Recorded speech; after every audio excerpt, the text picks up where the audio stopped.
Bismillah, alhamdulillah, wassalatu wassalamu ala rasulillah wa ala alihi wa sahbihi wa man walah. Wa ashhadu an la ilaha illallah wahdahu la syarikalah wa ashhadu anna muhammadan abduhu wa rasuluh, amma ba'da. Alhamdulillah, fi hadal yawm yawmul arbi'a 1 Oktober 2025 bertepatan dengan 8 atau 9 Rabi' Ats-Tsani 1447 Hijriah. Maka kita lanjutkan kajian di Fakultas Ilmil Hadis ba'da zuhur di Masjid Imam Muqbil Al-Wadi di Darmasraya, Sumatera Barat, Indonesia. Dan pada kesempatan hari ini kita masih membahas dari Kitabil Iman, dari bab tentang permasalahan bayanul kabair wa akbariha, penjelasan tentang dosa-dosa besar dan penjelasannya tentang kebesaran dosa-dosa tersebut. Maka akhir hadis adalah hadis Abi Hurairah. Maka sebelum kita masuk kepada pelajaran, dipersilahkan kepada ikhwah untuk mentasmi al-matan. Barakallahu fiikum. Hadis Abi Hurairah. Bismillahirrahmanirrahim. Imam Bukhari rahimahullah taala qala Imam Bukhari rahimahullah taala haddatsana Harun ibn Ismail qala haddatsana Ibn Wahab عن سليمان بن بلال عن ثور بن زيد عن أبي هريرة رضي الله عنه قال رسول الله صلى الله عليه وسلم اجتنبوا 7 موبقات. قالوا ما هن؟ قال الشرك بالله والسحر وقتل النفس التي حرم الله إلا بالحق وأكل اليتيم وأكل الربا وقذف المحصنات المؤمنات وتولي يوم الزحف. Bismillah. Qala Imam Muslim rahimahullah ta'ala haddatsani Harun ibn Sa'id al-Aili haddatsana Ibn Wahab haddatsani Sulaiman ibn Bilal an Thawr ibn Zaid an Abi Ghaith an Abi Hurairah radhiyallahu anhu anna Rasulullah sallallahu alaihi wasallam qala ijtanibu 7 mubiqat. Qila ya Rasulullah ma hunna? Qala asyirku billah was-sihru wa qatlu nafs allati harrama Allah bil haqq illa bil haqq wa aklu mal al-yatim wa aklu riba wa tawalli yawm az-zahfi wa qadhfu al-muhsinat wal ghafilat al-mu'minat al-muhsanat. Bismillahirrahmanirrahim. Qala haddatsana Harun bin Sa'id al-Aili qala haddatsana Ibn Wahb qala haddatsani Sulaiman bin Bilal an Thawr bin Zaid an Abi Ghaith an Abi Hurairah radhiyallahu anhu anna Rasulullah sallallahu alaihi wasallam qala ijtanibu 7 mubiqat. Qila ya Rasulullah wa ma hunna? Qala asyirku billah was-sihr wa qatlu an-nafsi allati harrama Allah illa bil haqq wa aklu mal al-yatim wa aklu riba wa tawalli yawm az-zahf wa qadhfu al-muhsanat al-ghafilat al-mu'minat.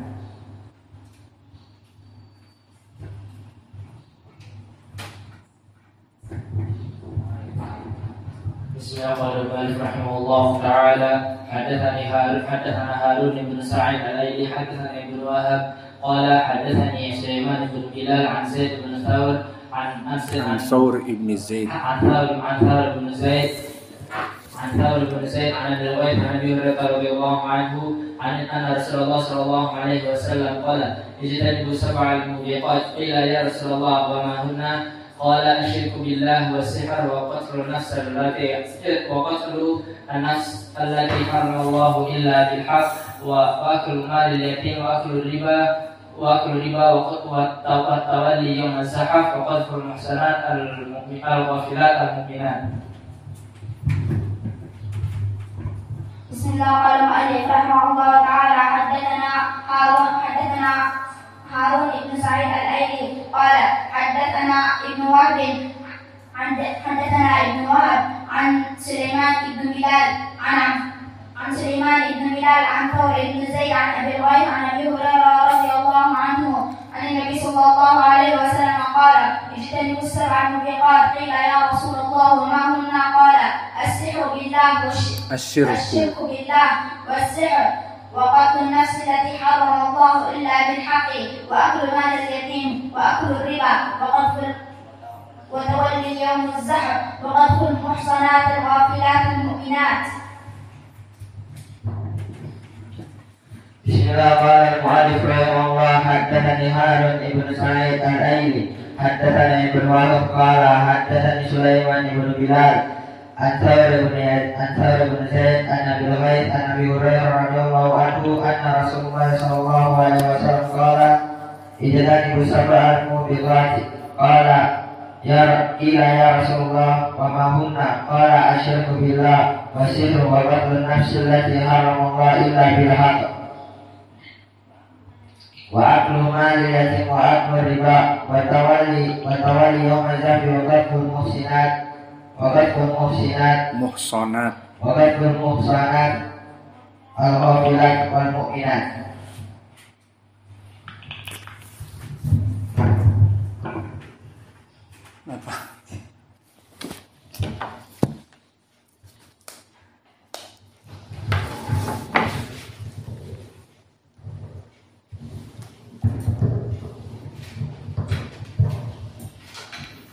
Bismillah.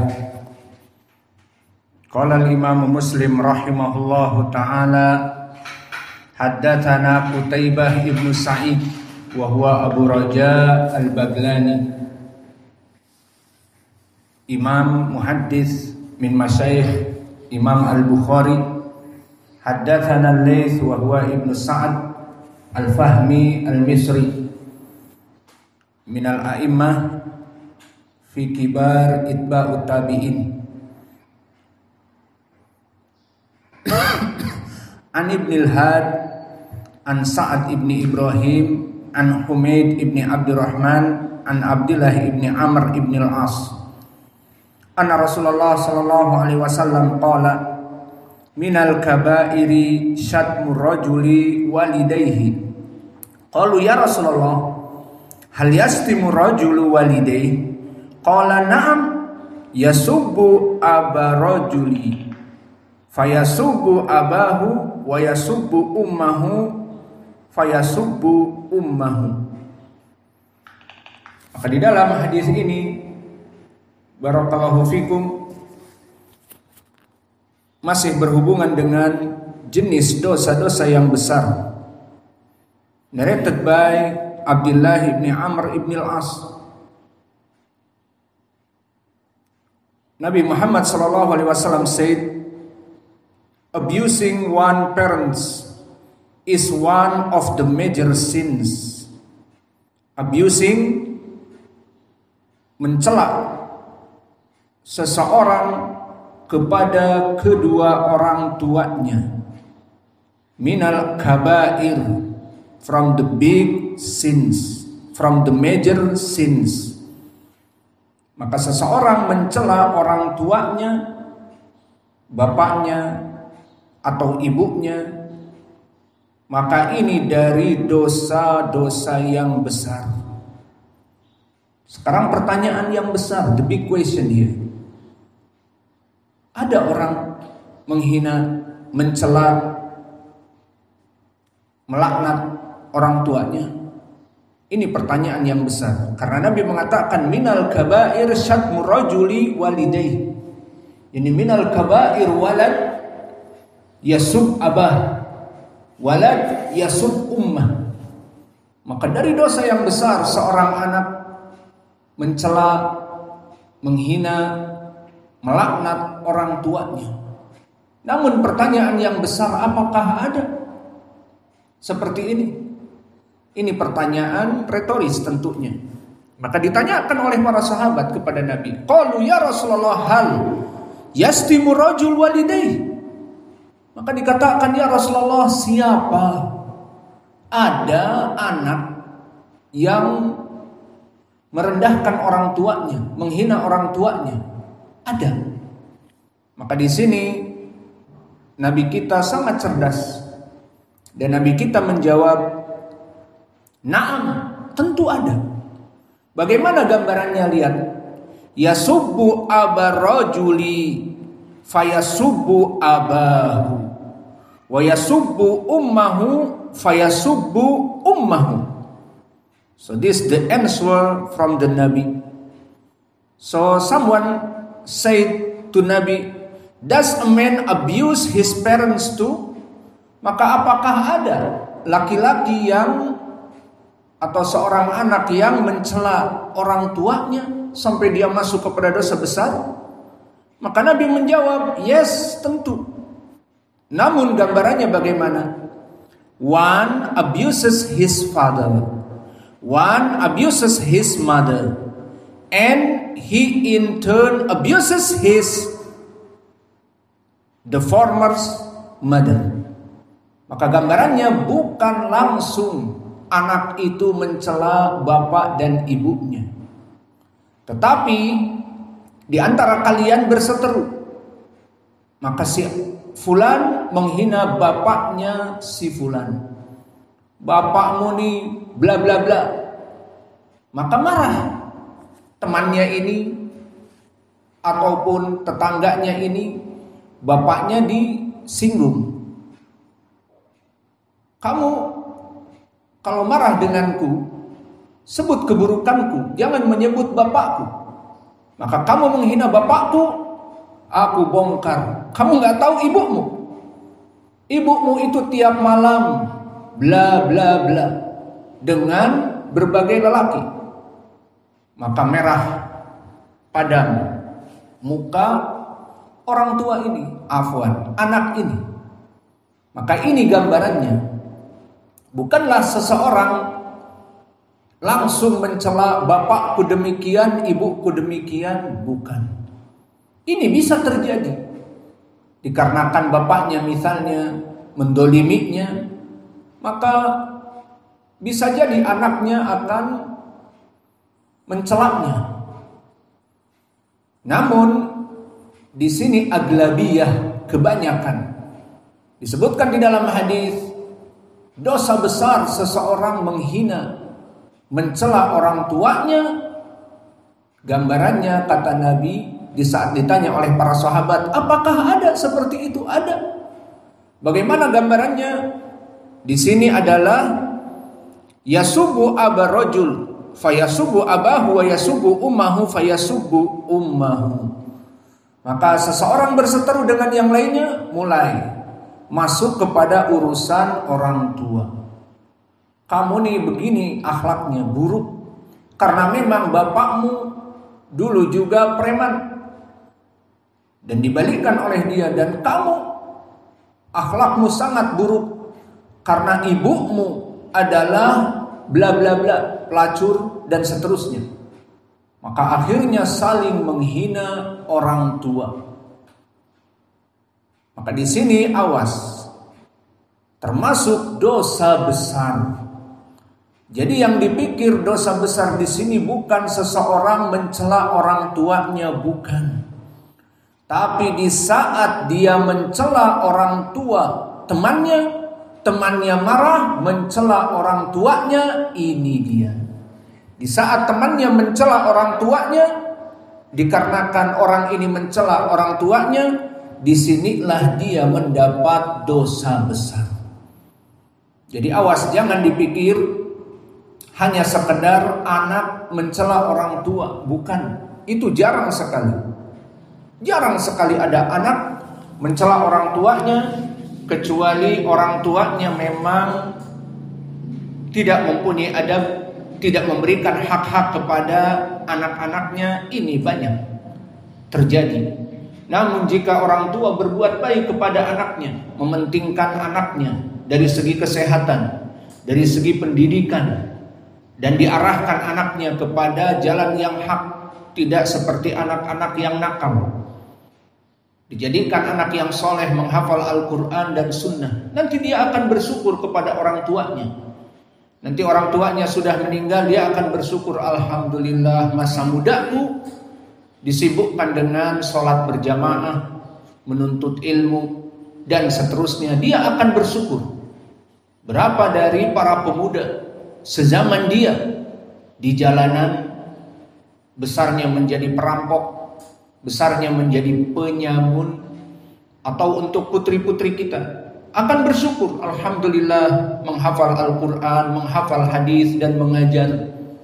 Maka tidak seperti putri-putri di zamannya, yang mana masuk sekolah kemudian bercampur baur, kemudian dibonceng oleh pacarnya untuk diantar ke rumah setiap pulang sekolah, akhirnya hamil duluan. Maka ini adalah apa yang terjadi di zaman now. Dan setelah itu nanti besar dia akan menjadi pelakor. Allahul musta'an. Maka bersyukurlah dari para anak-anak yang mempunyai orang tua yang mementingkan kepentingan agama kalian. Karena seperti hadis Muawiyah, man yuridillah bihi khairan yufaqihu fid din. Barang siapa seseorang diinginkan oleh Allah kebaikan di dunia dan hari akhiratnya, Allah jadikan dia tafaqquh pada agamanya. Maka di sini seorang anak yang dibimbing oleh orang tuanya dimasukkan ke pondok pesantren dan jauh dia rindu dengan anaknya, dan anaknya pun tentu rindu. Kita semua rindu kepada masakan ibu kita, kepada tegur sapa ibu kita, apalagi yang sampai sekarang masih tidur dengan ibunya. Rindu dengan pelukan ibunya setiap malam di kasur ibunya. Padahal punya kamarnya seperti hotel. Namun tidak bisa tidur kecuali dengan ibunya. Maka di saat dia menuntut ilmu ke pondok pesantren, dia tidur dengan teman-temannya bau ketiak, teman-temannya nggak pada mandi, teman-temannya berisik tiap malam, kemudian di saat tidur pun ngorok. Al-muhim tidak nyaman. Maka keadaan seperti ini dia bersabar, karena orang tuanya menginginkan kebaikan kepadanya, menginginkan anak-anaknya menjadi anak yang soleh. Maka orang tuanya tahu, jika diajarkan ilmu agama akan mendapatkan anaknya dua kebaikan. Kebaikan di akhirat jelas, dia akan menjadi anak yang soleh dan masuk surga, dan kebaikan di dunia. Jadi please, kembali kepada seperti nasihat kita, kalian harus bersyukur di sini, karena akhirat insya Allah kalian pegang, dan itu tujuan kita hidup untuk akhirat, agar mengetahui jalan yang hak dan yang batil. Dan yang kedua, di dunia pun dijamin. Maka orang-orang yang menuntut ilmu sekarang dan kelak menjadi ustadz, insya Allah tidak akan mati kelaparan. Pernah dengar di berita atau di apa saja media sosial, ada ustadz dan istrinya mati kelaparan? Ada. Karena dia mengajar Al-Quran, gak kerja, gak dagang, kemudian mengalami kelaparan. 1 pekan gak makan, gak menemukan sesuap nasi. Ada? Tidak ada.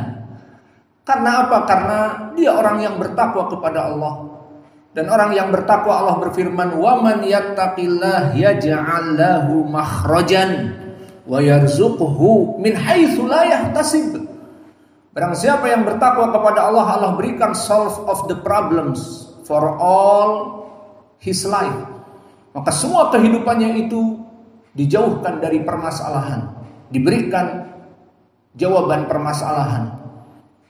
Kemudian diberikan rizki dari perkara yang dia tidak duga-duga.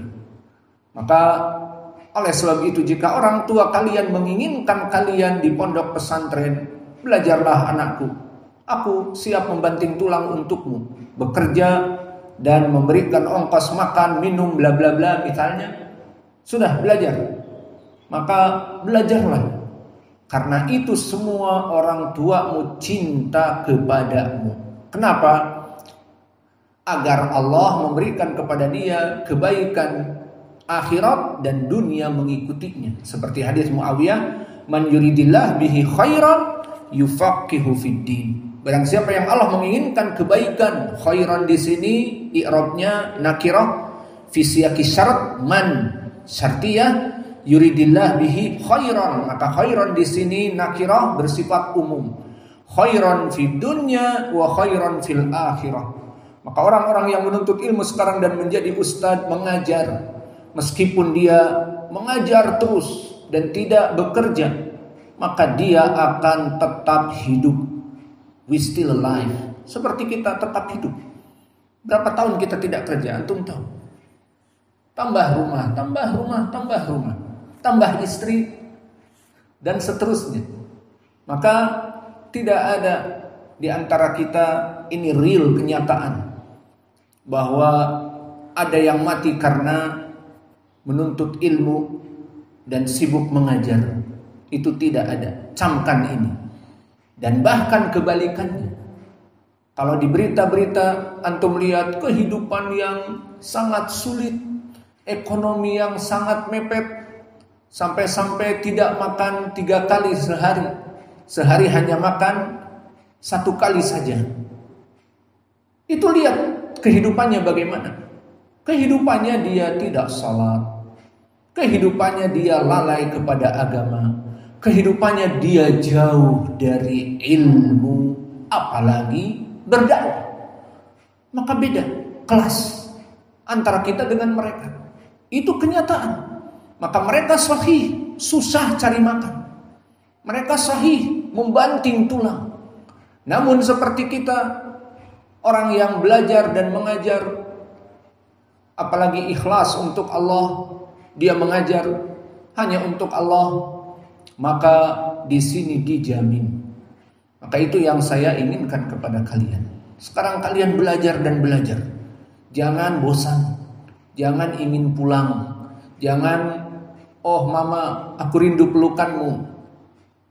Tidak apa-apa kalau memang orang tua kalian rindu, tangan ke sini. Kita ada rumah di sana. Orang tua tinggal sehari 2 hari di sini. Yang rindu pelukan tidur sama mama di sana. Di kamar ada AC, kita buka AC, ya. Tapi kalau pulang terus pikir mau jadi apa pulang. Tamam, bawa anak, bawa orang tua ke sini, rindu sama orang tua sehari 2 hari, hak dia apa? Menambah semangat. Kalau rindu silahkan. Dari Medan ke sini ongkos 1.500.000 ya, bolak-balik. Pokoknya ketemu anak dan anaknya jadi tambah semangat, tidak berpikir lagi untuk pulang atau bagaimana, sudah tinggal sini. Tinggal 3 hari 2 hari kita bukakan Ghurfatud Duyuf, ada AC-nya. Nah, tidur dengan mama, dipelukannya 3 malam. Habis itu pulang. Tamam. Kita dulu di Yaman seperti itu, namun mustahil ibu datang ke Yaman. Bagaimana? Akhirnya ya sudah. Di zaman dulu belum ada internet. Kemudian ada internet dan belum ada video call, belum ada HP seperti ini, adanya HP Nokia yang hitam putih. Al-muhim, semua orang dengan kehidupannya. Dan dulu para ulama seperti Imam Asy-Syinkiti, penulis Adwa'ul Bayan fi Tafsir. Maka dia dulu menerima surat, dia kuliah di Jami'ah Islamiyah di Madinah. Namun setiap surat yang dia terima disimpan di kolong ranjangnya, tidak dia baca. Dapat surat lagi, simpan di kolong ranjang. Maka setelah paling sedikit mendapatkan S1 atau S2, maka dibaca. Dan mungkin dia pulang ke negerinya, ternyata ibunya sudah meninggal. Dan dia tidak tahu, karena tidak baca surat. Dan keluarganya yang lain telah meninggal. Si fulanah, saudarinya telah menikah. dan seterusnya. Dia tidak tahu karena tidak dia baca. Kenapa? Sengaja dia tidak membacanya karena jika dia membaca dia akan sedih, dia akan rindu dan seterusnya. Dan ini dijauhkan untuk menuntut ilmu. Maka ada juga penuntut ilmu yang dia jauh namun tiap hari telepon dengan ibunya. Akhirnya malam Jumat atau bahkan malam Id, kita dalam keadaan bahagia, dalam keadaan apa adanya. Mau memakai pakaian Id, malam Id, besok hari Id, Syekh Mukbil ceramah bla bla bla. Di malam itu dia nangis. Kenapa? Karena habis telepon orang tuanya. Apa kata orang tuanya? Aduh nak, sudah beberapa Id kita tidak bertemu, malam Id yang sangat membosankan bla bla bla. Akhirnya dia nangis dan ibunya nangis. Akhirnya tidak sabar untuk segera pulang. Alhasil begitulah keadaan kita dalam menuntut ilmu. Maka bersabar. Barang siapa yang ingin mendapatkan kebahagiaan dunia dan hari akhirat, bersabar menuntut ilmu, menjadi dai ilallah dan dijamin kehidupannya. Camkan itu. Coba sekarang misalnya kalian terburu-buru pulang. Adakah yang mau menerima kamu menjadi ustadz? Tidak ada. Lalu apa? Akhirnya duduk di rumah. Terus di rumah mau apa? Salat berjamaah saja susah. Mungkin sekitarnya masjid yang bukan sunnah. Susah mencari masjid sunnah. Dan Jumatan di mana? Susah untuk mencari masjid sunnah. Maka akhirnya terbiasa Jumatan dengan orang awam dan pemikirannya pun berubah dan akhirnya menjadi orang awam. Maka sabarlah dalam menuntut ilmu. Hitung-hitung ibadah. Sudah, ibadah terus menerus. Alhamdulillah kalian di atas kenikmatan. Berapa dari manusia tidak mendapatkan kenikmatan ini, maka harus kalian mensyukurinya. Kembali kepada permasalahan, maka tidak ada seseorang yang menghina orang tuanya secara langsung, jarang. Terutama orang tua yang baik seperti orang tua kita. Mempersilahkan kita menuntut ilmu dan mereka membanting tulang di sana. Maka syukuri nikmat Allah yang ada. Maka di sini bagaimana kalau Nabi mengatakan dosa besar seseorang menghina bapak ibunya?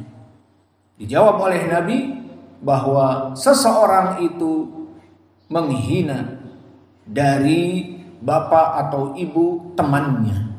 Akhirnya temannya marah dan dia mencela orang tuanya. Dia, ibu kamu demikian, bapak kamu demikian. Di sini dia dosa besar. Paham ya? Kok dosa besar ya? Padahal orang itu yang menghina orang tua saya. Kok saya dapat dosa besar? Karena kamu penyebabnya. Kamu menghina orang tua teman kamu. Paham? Kama tadinu tudanu. Maka karena kamu menghina orang tua laki-laki tersebut dan laki-laki tersebut menjelekkan orang tua kamu, mencela orang tua kamu, kamu mendapatkan dosa. Fahim tum? Jadi mulai dari sekarang please kalian jangan menghina orang tua orang lain. Kenapa menghina orang tua orang lain? Semua orang tua kita, alhamdulillah, terutama kita yang hadir ahli sunnah. Maka barang siapa yang menghina orang tua temannya dan temannya menghina bapaknya, di sini masuk dosa. Allahul musta'an. Ini sanad yang pertama.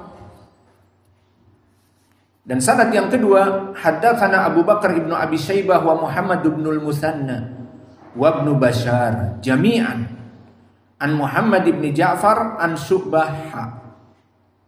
Wa haddatsani Muhammad ibn Hatim haddatsani Yahya ibn Sa'id haddatsana Sufyan kilahuma an Sa'ad ibn Ibrahim bihadal isnad mithlahu.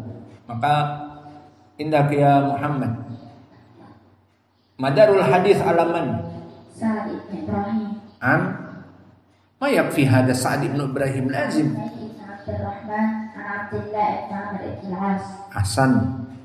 Jadi dari panjang tadi sanad bertumpu kepada dua sanad ini kepada rawi yang disebutkan tadi, Sa'ad ibnu Ibrahim an Humaid ibn Abdurrahman an Abdullah ibn Amr ibn al-As. Ahsanta. Maka Sa'ad ibn Ibrahim siapa? Telah kita lewati di pelajaran Sahih Al-Bukhari. Sa'ad ibn Ibrahim yang biasa meriwayatkan dari Az-Zuhri. Sa'ad ibn Ibrahim ibn Abdurrahman ibn Auf. Maka dia hidup di tabaqah al-khamisah, tabaqah kecil dari para tabi'in, dan dia adalah rawi yang thiqah, telah dithiqahkan oleh para ulama.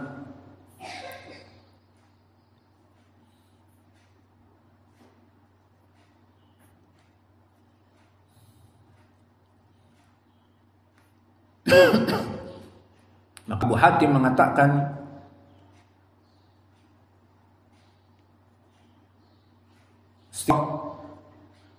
dan An-Nasa'i dan Yahya ibnu Ma'in semuanya mengatakan thiqah. Kemudian meriwayatkan dari Humaid. Man huwa Humaid? Humaid ibni Abdurrahman Al-Basri Al-Himyari, dan dia hidup di tabaqah yang ketiga. Wa huwa thiqatun faqih. Bahkan Imam Ibnu Sirin mengatakan huwa afqah ahlil Basrah, bahwa dia seorang yang faqih, orang yang paling faqih di ahli Basrah, dari Basrah. Dan begitu pun dikatakan oleh Muhammad Ibnu Sa'ad, kana thiqatun walahu ahadits. Dan Muhammad Ibnu Sirin tadi mengatakan huwa afqah ahli Basrah, dia ahli Basrah yang paling faqih. Maka Humaid ibnu Abdurrahman meriwayatkan dari Abdullah ibni Amr ibn al-As. Maka inilah hadis yang kita baca pada kesempatan hari ini dari dua sanad, semuanya bertumpu kepada Sa'ad ibni Ibrahim an Humaid ibni Abdurrahman al-Himyari an Abdullah ibni Amr ibn al-As, tentang apa? Dosa besar seseorang mencela orang tuanya. Lalu ditanya oleh para sahabat, ya Rasulullah, mana ada orang seperti kita mencela orang tua kita? Bagaimana? Maka dijelaskan oleh Nabi, tidak secara langsung, tetapi seseorang itu mencela orang tua temannya di saat berseteru. Maka temannya marah dan mencela orang tua tersebut. Maka disinilah masuknya seseorang mencela orang tua secara tidak langsung seperti itu. Dan perkara seperti ini seperti di dalam hadis yang lain, termasuk dosa besar seseorang mencela agama ini, mencela Allah dan Rasulnya. Bagaimana? Apakah ada di antara kita muslim mencela Allah dan Rasul? Apakah ada di antara kita muslim mencela agama kita yang kita setiap hari beribadah padanya? Ada. Di dalam hadis disebutkan, rajulun yastumu dina rajulin, di mana seseorang mengejek temannya yang beragama demikian dan demikian. Kamu orang demikian, kamu beribadah demikian, kamu menyembah demikian. Akhirnya orang ini marah. Dan kamu, Rob kamu itu bla bla bla, dan Muhammad itu bla bla bla, dan Al-Quran itu bla bla bla. Akhirnya dicela agama Allah dan Rasul dan Al-Quran gara-gara orang